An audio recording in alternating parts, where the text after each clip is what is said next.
and that remains. So the brothers come back to Yaakov Avinu.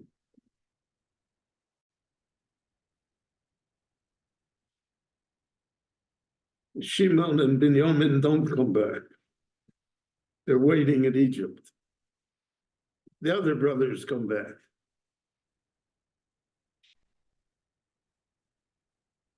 What are they going to tell the father after all of this? After 20 years of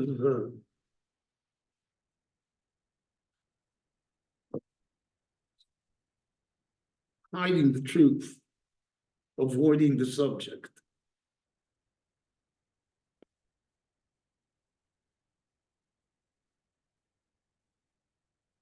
So there are midrashim here. There's a famous medrash that there was a young grandchild of Yaakov named Sorach bat Asher. She is counted when the count of the Jewish people in the desert in the Chumash Bamidbar. There's a special pasuk for her. V'shem bas Asher Sorach. The name of the daughter of Asher was Sorach. All the Meforshim ask, why did she merit the pasuk in the Torah?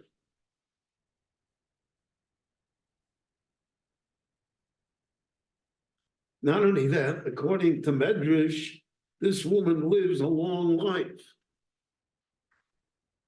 She lives long enough to see King David.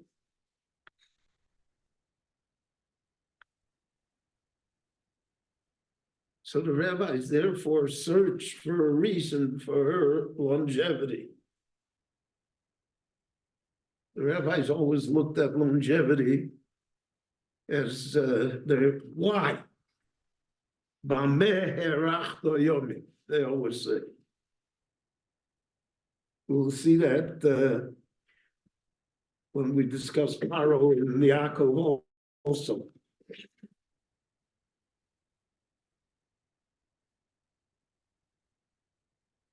Sure.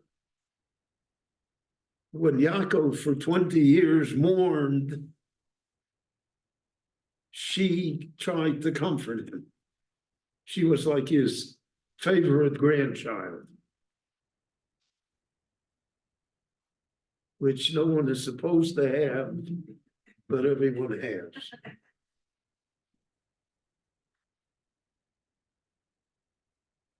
So they told her, listen, Yosef is alive, and we have to tell this to Yaakov, and the old man will get a heart attack the moment he hears it. So you tell him, you get him ready.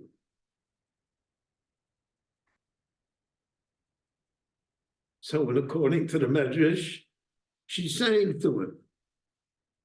And she's saying, oh, Joseph, oh, Joseph, Joseph's alive. And she's saying to him long enough that somehow it entered his consciousness that it could be that Joseph is alive. And therefore, when the brothers came and they said, oh, Joseph, it resonated with the song that she sang, and Yaakov was able to survive it. And that was her merit. So that's a famous medrash. Well, what does the Torah say? The Torah says, Vayofod Libo, he had a cardiac incident. Ki lohem lohem, because he didn't believe that.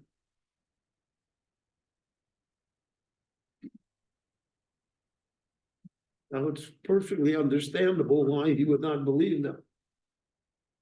If for 20 years you lie to a person, and now you come and say, I'm going to tell you the truth, and the truth is so unlikely,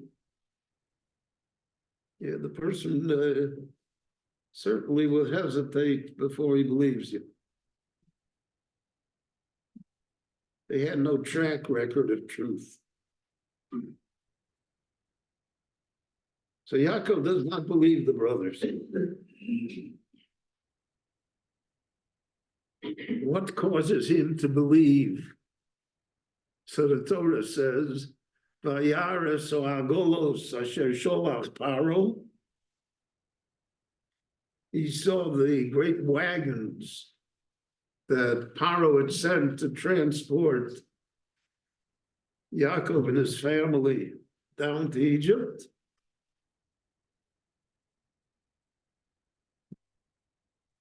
And his spirit revived. And at that moment, he was young again. Ruach HaKodesh came back to him. Ruach HaKodesh can only come to people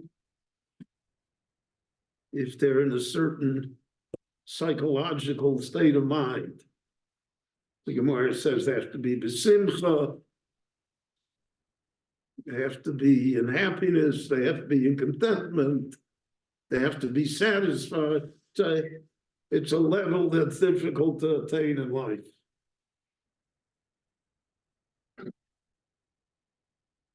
So when he saw the wagons, he was revived.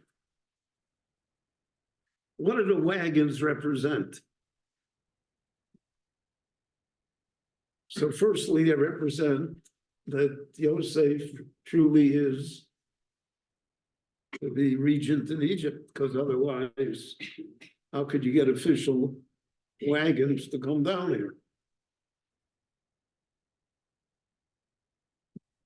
But they also symbolize the fact that the world recognized that Yaakov and his children are a special family. That's why Paro agrees to bring them down to Egypt. What does he need them for?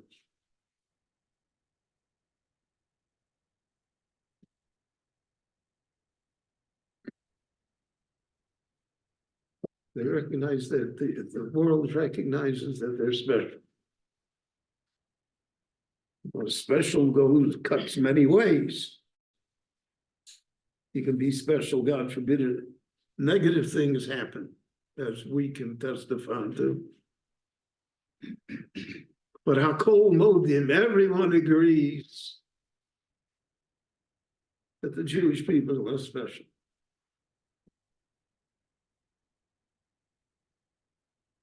Everyone agrees. Special to hate, special to kill, special to respect, special to imitate, special to make religions out of the Jewish religion. But it's always special.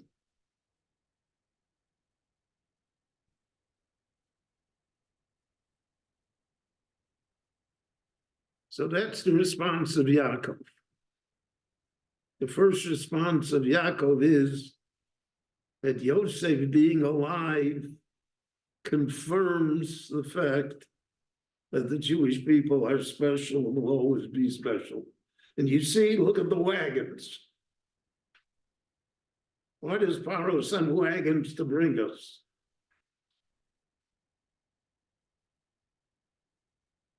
Because we're special.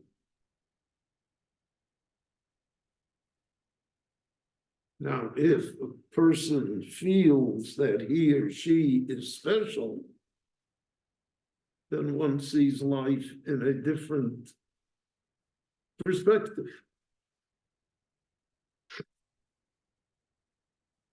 It's only when we are not special, we're just one of 7 billion, that we come to the conclusion that whatever we do doesn't matter. So that's one reaction Yaakov has.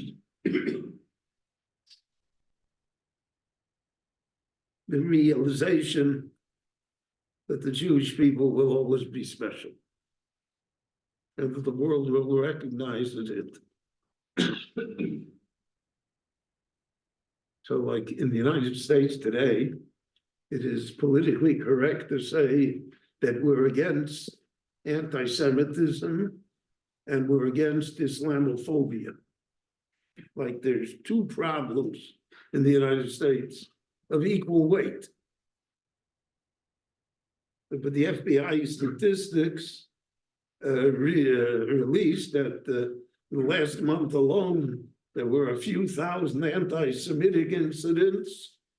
There were 2 Islamophobic incidents.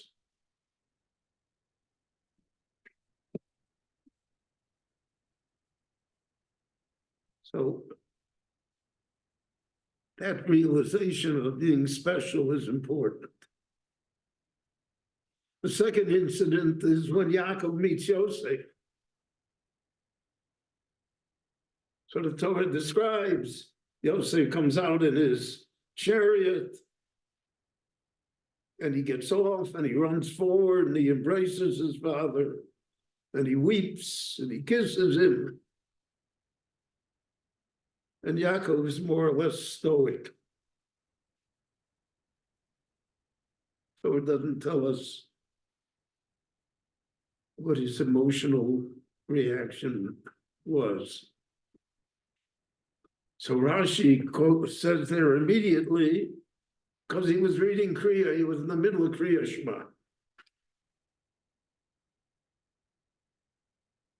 But it was Zman Kriya Shema, right? They couldn't have said Kriya Shema earlier or later.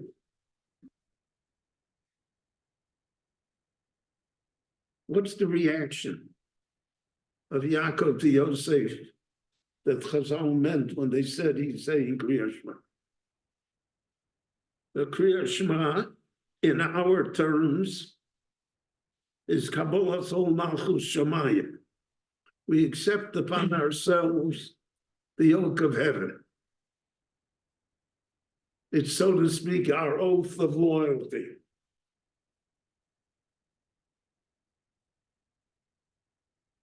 And then whatever happens, I'm bound by that oath. Why should we make such an oath? So the answer is because of the fact that we are convinced that God created each and every one of us, and that each and every one of us has a purpose,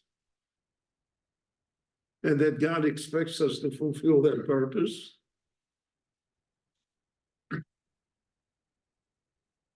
And that everything that happens in the universe is guided, so to speak, by the hand of heaven.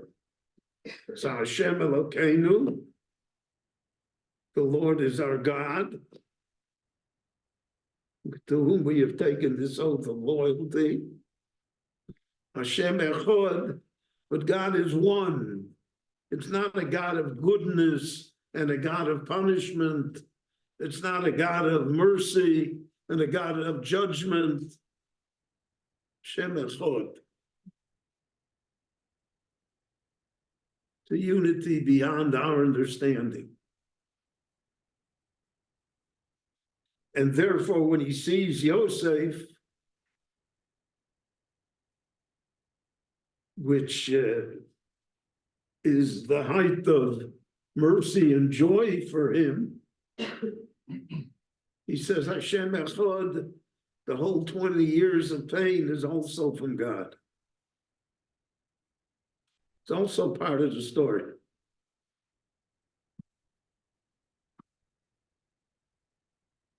People always wonder why things happen, because we think we're logical human beings, and everyone suffers illogical occurrences.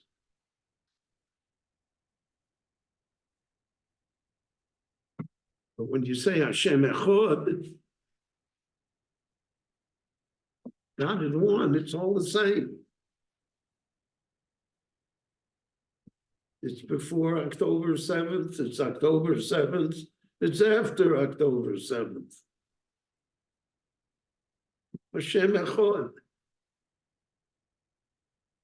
So even though we realize that Hashem Elokeinu, God is the God of judgment, He's our Lord, to whom we have to be loyal, we have to realize Hashem Echad. It comes from the same thing, it's the same source. The whole idea of paganism was to divide up the powers of the world amongst different entities. So the pagan God that represented love and mercy couldn't be the same God that represented war and vengeance.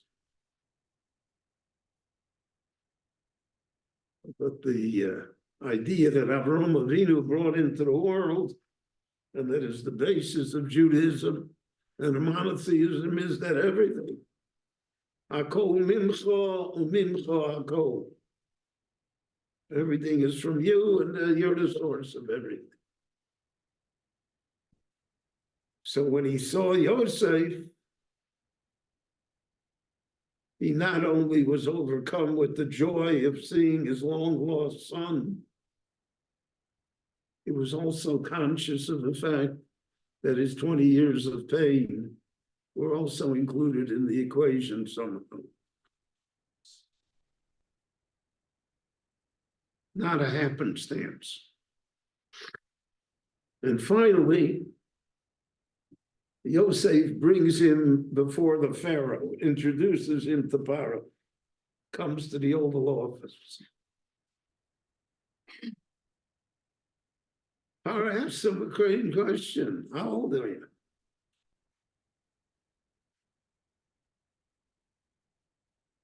Now, even in less than polite company, we don't ask that question. First time we meet somebody. Unless we're 19 years old and going out on a date. So then we ask, how old are you?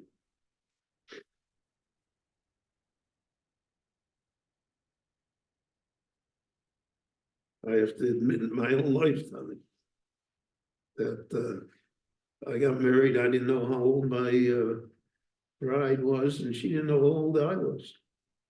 And she often told me, had she known, she wouldn't have got married.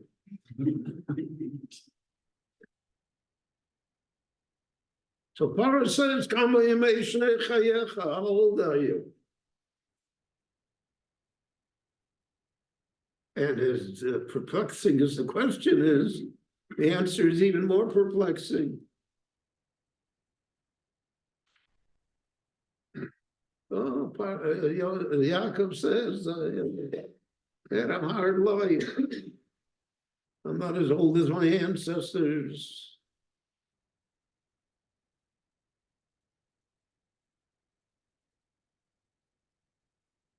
So many of them, Mefarshim, are naturally troubled by the question and by the answer.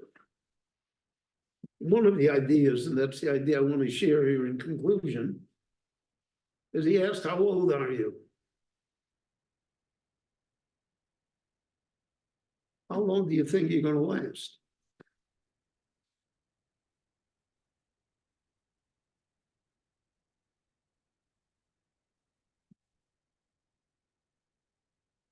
You're coming down to Egypt, Yaakov, different culture.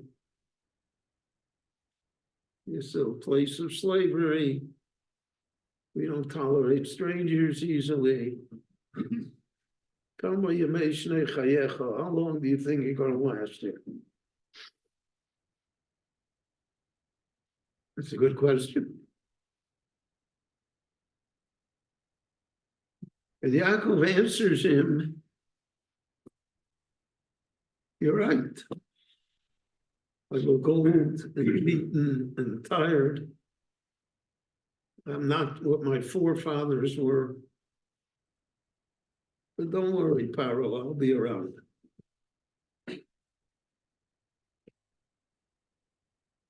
And that's why it says that Yaakov blessed Paro. What was the blessing? So Rashi says the blessing was that the years of the famine ended because the Nile was restored. But in a broader sense, we can say, Yaakov said, listen, Paro, as long as I'm around, you're blessed. As long as the Jewish people are functioning in the world, civilization has blessings within it. We're the source of blessings. You say, how long will we last? We'll outlast you. As we have outlasted everyone else.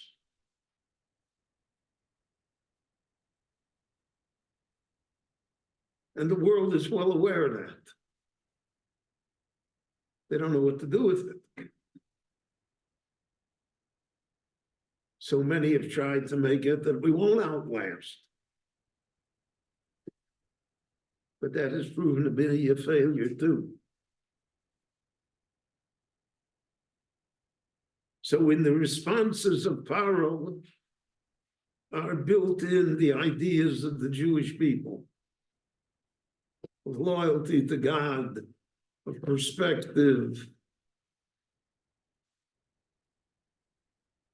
of realizing the unity of God, realizing the special quality of the Jewish people, realizing that we are an eternal people.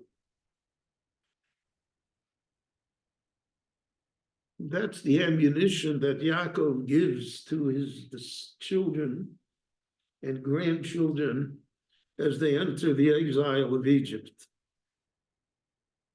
Because there are dark days ahead. He knows it. He's aware of the covenant of the Bris Ben Absorim. He's aware, Kegeri Yezaracho, Beretz Lolahem, Vavodum Vinu Osom. He's aware of all of the problems. But he wants to give them ammunition, they should be able to survive it.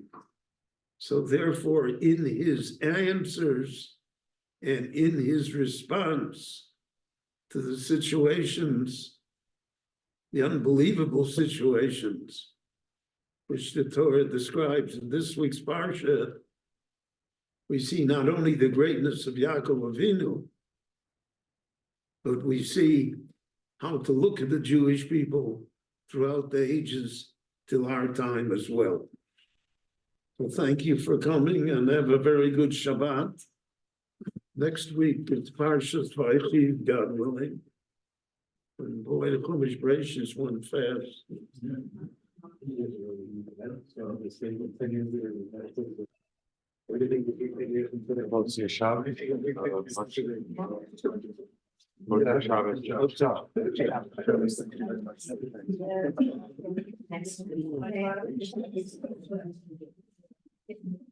Saturday night is a lecture, Robert E. Lee. Wear your gray tie.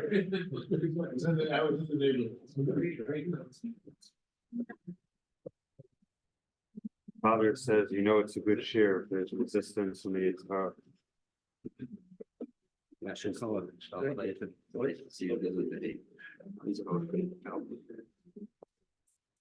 have a good day. Have a good Pretty day. much holding his own, but it's a good day. But I work with him every day. Yeah, it's still a good job. So, go. So, for someone from tomorrow, it's the phone that they're using is getting shot. Yeah. Now we do that, okay. I don't know how much longer I can take the recording from the tomorrow, the video, coming in blurry, the sound, and choppy. You just have to find someone to work with. My brother, I removed from the same. Pleasure is all mine, listening to you for my life. Come, we need another Cohen here. Yes, I heard he's dominating there right now. It's all good. So I heard another reason why Yaakov recognized it was Yosef. But when you go with him, you use him as legal and Right. that was the last parsha that he learned. Rashi said first. And I heard something that there was like, it was a third cycle of, if you believe this. No. If you take the cycles of Gemara, there were 3 cycles that he missed. So he left at Egel Rufa and he was going to start again at Egel Rufa. Okay, good.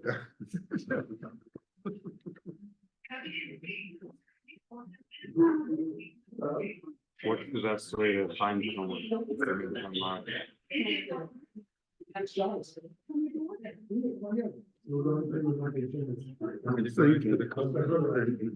You want a title for this? Yeah, I forgot about that. Yeah, we do. Jacob's response. Thank you so much, Rabbi. Thank you. By Colo, the guys come up to those Colo and they tell him the title they like to share so much. Or he asks the guys what.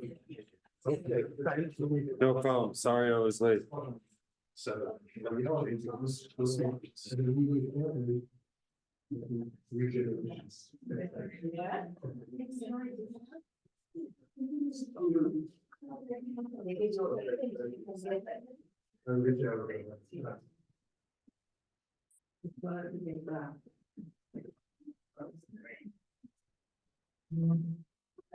Eating.